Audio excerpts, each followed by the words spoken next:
आप पैक्स चुनाव क्यों लड़ना चाहते हैं? सबसे पहले मैं आपके और आपके चैनल के माध्यम से बुढ़िया पंचायत के सभी पैक्स मतदाता एवं आम मतदाताओं को नमस्कार करता हूं, प्रणाम करता हूं। आज की स्थिति में पैक्स का जो दौर बना हुआ है, सिर्फ और सिर्फ अपने व्यवसाय के लिए, अपना कार्य करने के लिए बना है। क्योंकि पैक्स किसान का है, किसान के लिए है और किसान के द्वारा चलता है, जो आज नहीं हो रहा है। इस उद्देश्य से हमने ठाना है कि किसानों के हक और अधिकार को उन तक पहुंचाएं, इसीलिए हमने पैक्स चुनाव लड़ने का निर्णय लिया है। आप बतौर पत्रकार के रूप में एक अच्छा रोल प्ले कर रहे थे और जहां भी प्रशासन के द्वारा या किसी प्रतिनिधि के द्वारा या समाज में कोई भी व्याप्त भ्रष्टाचार है या कोई भी कमी है, उसको तो आप कलम के माध्यम से आप उभारते हैं, लोगों की बात पहुंचाते हैं। कल के डेट में आप ही इसके शिकार हो जाएंगे। समाज में तो एक पत्रकार एक बेहतर तरीके से रोल प्ले कर रहा है और आप राजनीति में प्रवेश, तो कल के डेट में ये दो धाराएं, विपरीत धाराएं, आपको क्या लगता है इसके संदर्भ में क्या बात करेंगे?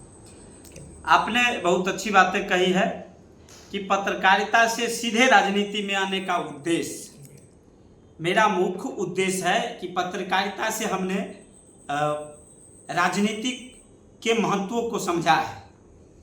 क्योंकि समाज को बेहतर बनाने के लिए एक सजग प्रहरी की जरूरत होती है और समाज का सजग प्रहरी समाज का वह प्रतिनिधि होता है और समाज के विकास के लिए शिक्षित, सभ्य और सुसंस्कृत प्रतिनिधि की आवश्यकताएं होती है।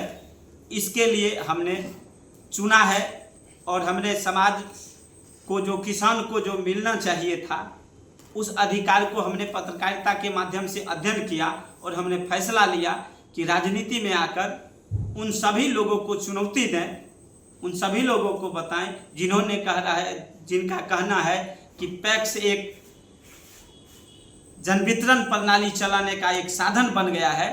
इसको बदलने के लिए हम अपने पत्रकारिता को करते हुए राजनीति में अपना कदम रखा है और इसको बेहतर, जिस तरह से हमने पत्रकारिता में बेहतर कार्य किया है, उसी तरह से हम इसमें भी बेहतर कार्य करके और विभूतिपुर में अपना पहचान चिन्ह बनाएंगे, जिसमें विभूतिपुर ही नहीं पूरे जिले में बुढ़िया पंचायत एक मिसाल साबित हो कि पैक्स के माध्यम से अगर रासायनिक उर्वरक, खाद, बीज उपलब्ध कराया जाए तो सहूलियत से सामान्य तौर पर लोगों को उपलब्ध हो जाएगी।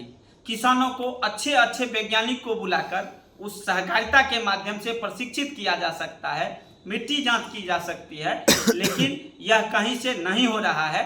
हमने इसको देखा है, हमने इसको परखा है और हमने ठाना है कि मौका मिला तो हम इन सभी बातों को अपने धरातल पर उतारकर और उन सभी किसान के उद्देश्य को पूरा करेंगे जो वर्षों से इस चीज को जान और समझ नहीं रहे।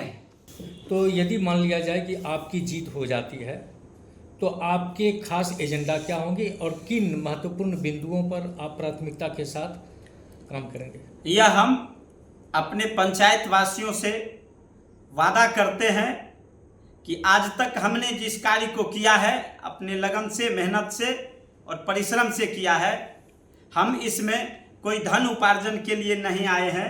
हम यह भी बताना चाहते हैं कि पैक्स एक उगाही का साधन बना हुआ है, काला बाजारी का साधन बना हुआ है। यह प्रभाव मुझ पर ना आया है, ना आएगा। हम यह उद्देश्य बता देते हैं कि पैक्स में सिर्फ जन वितरण प्रणाली चलाना पैक्स का उद्देश्य नहीं है।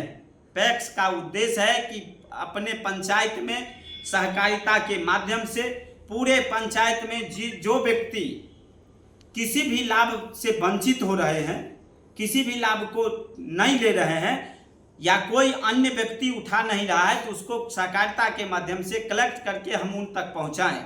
जिसमें पहला अभी जो ट्रेंड बना हुआ है जन वितरण प्रणाली चलाना, सिर्फ एक बार एक नहीं है, इसमें है खाद बीज उपलब्ध कराना, फसल सहायता के तहत इंश्योरेंस किसानों को कराना, समय समय पर ऋण उपलब्ध कराना, समय समय पर ऋण वापसी बैंक को करना, इस तरह के विभिन्न तरह के कार्य हैं, विभिन्न तरह के किसानों के विकास का कार्य है जिसको करना अति आवश्यक होता है। और यह पैक्स का मुख्य उद्देश्य है।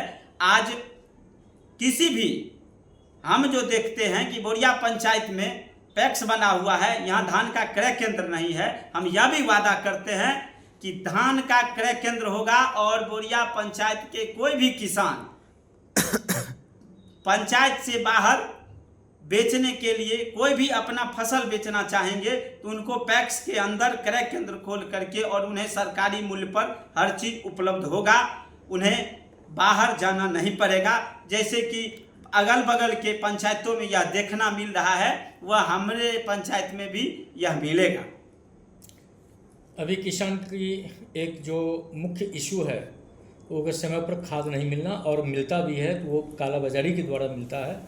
और देखा जा रहा है, अभी काफ़ी सोशल वायरल है कि भाई वो कई किसान तो एक तो कर्ज में होता है, समय पर उसको संसाधन नहीं मिलता है, उसकी उत्पादकता हासिल नहीं होती है। तो आपके आने के बाद, आपके जीतने के बाद आप इसको किस तरीके से आप व्यवस्था देंगे? आप हम सर्वप्रथम यह वादा करते हैं कि सरकारी मूल्य पर जो रासायनिक उर्वरक है वो पैक्स के माध्यम से हर हमेशा उपलब्ध कराते रहेंगे, समय समय से उपलब्ध कराते रहेंगे, चाहे वह हमको जहाँ से लाना पड़े, जिस तरह से लाना पड़े। पहली बात। दूसरी बात कि काला बाजारी तब होता है, उस जगह होता है जहाँ सहकारिता कमजोर होती है। सहकारिता का मतलब है कि सबके साथ मिल करके उसका विकास करना। जब हम सभी लोग मिल करके और इस कार्य को करेंगे, सहकारिता में एक प्रणाली होती है, अध्यक्ष, उनके कार्यकारिणी समिति।